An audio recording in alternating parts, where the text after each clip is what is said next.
Paper है लेकिन जमीन कब्जे में नहीं है। अक्सर कर ऐसे मामले देखने में बहुत सारे आते हैं। मान लीजिए कि आप किसी ग्राम पंचायत में रह रहे हैं या फिर आपकी कोई निजी भूमि है और जमीन के उसके पेपर आपके पास है लेकिन उस पर कब्जा किसी और का है। तो ऐसे में आप क्या कर सकते हैं? तो चलिए आज की इस वीडियो में हम विस्तार से जानकारी करेंगे। वैसे तो मैंने इस यूट्यूब चैनल के वो अंदर बहुत सी ऐसी वीडियो डाल रखी हैं जिनसे आपको जमीन के बारे में बहुत ही जानकारी मिल जाएगी। लेकिन आज की इस वीडियो को अगर आप पूरा विस्तार से देखेंगे तो आपको पता चल जाएगा कि अगर इस प्रकार की कोई निजी भूमि है, उस पर किसी का कब्जा है और आपके नाम से उसके पेपर हैं, तो ऐसे में आप क्या कर सकते हैं। चलिए वीडियो को विस्तार से शुरू करते हैं, लेकिन उससे पहले आपसे गुजारिश है, अगर आप लोग इस यूट्यूब चैनल पर पहली बार आए हैं तो चैनल को सब्सक्राइब कर दें और वीडियो को लाइक करना बिल्कुल ना भूलें। आपका कोई सवाल है तो वीडियो के नीचे लिख सकते हैं।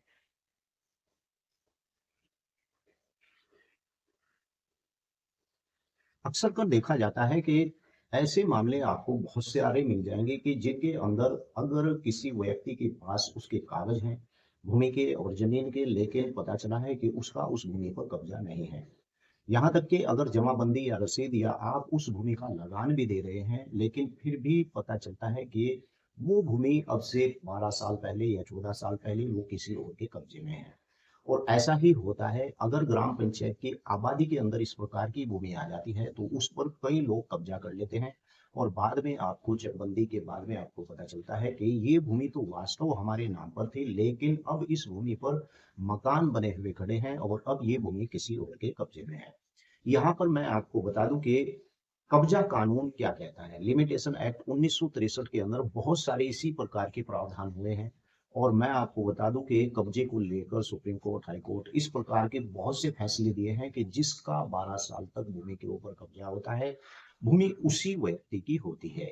यानी कि वो साबित कर देता है कि इस व्यक्ति का 12 साल से इस जमीन के ऊपर कब्जा है और ये भूमि अब इसी के ही कब्जे में है। भले ही आपके पास उस भूमि के कागज हों, खसरा हो, खतौनी हो या फिर उस भूमि का आपके पास किसी भी प्रकार की मालगुजारे की रसीद हो। देखिए, मैं आपको बता देता हूँ कि सरकारी ज़मीन पर अगर आपका कब्ज़ा है स्वाधीन लोक उपयोगिता की भूमि को छोड़कर। लोक उपयोगिता की भूमि क्या होती है? स्वानिक उपयोग की भूमि।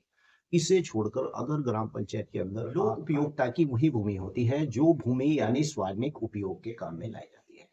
अगर कोई स्वानिक उपयोग की भूमि आपके कब्जे में है और 30 साल से उस भूमि पर आपका कोई कब्जा है, तो इस प्रकार की स्वानिक उपयोग की भूमि के ऊपर आपको कब्जा कानून के तहत उस पर कब्जा नहीं मिल सकता है। लेकिन अगर वो भूमि लोक उपयोगिता की नहीं है, तो इस प्रकार की भूमि पर एक बार सोचने का विचार हो सकता है। सबसे पहले आपको बता दूं कि अगर आपके पास किसी की निजी भूमि, आपकी कोई निजी भूमि है, उस पर किसी ने कब्जा कर रखा है और सब कागज आपके उसके पास हैं, तो ऐसे में आपको क्या करना?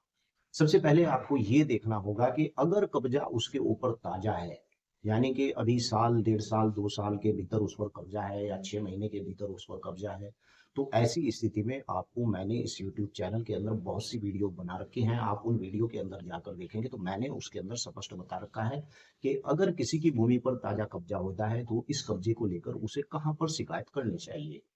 लेकिन मैं आपको फिर भी इस वीडियो के अंदर बता देता हूँ कि अगर आपकी भूमि पर ताज़ा ही कब्जा है, तो आप उसके लिए न्यायालय या फिर एसडीएम के अदालत में भी जा सकते हैं। उस व्यक्ति के खिलाफ यानी कि पुलिस स्टेशन में भी आप एफआईआर दर्ज करा सकते हैं।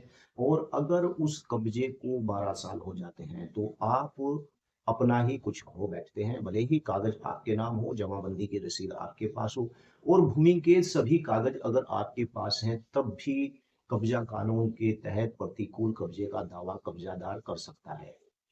और वो किस बेस पर कर सकता है, ये भी मैंने वीडियो बना रखी है विस्तार से कि अगर 12 साल तक किसी व्यक्ति का आपकी निजी भूमि पर कब्जा हो जाता है, तो सबसे पहले यही बात होती है कि आप उस वक्त कहाँ थे जब वो व्यक्ति आपकी भूमि पर कब्जा कर रहा था।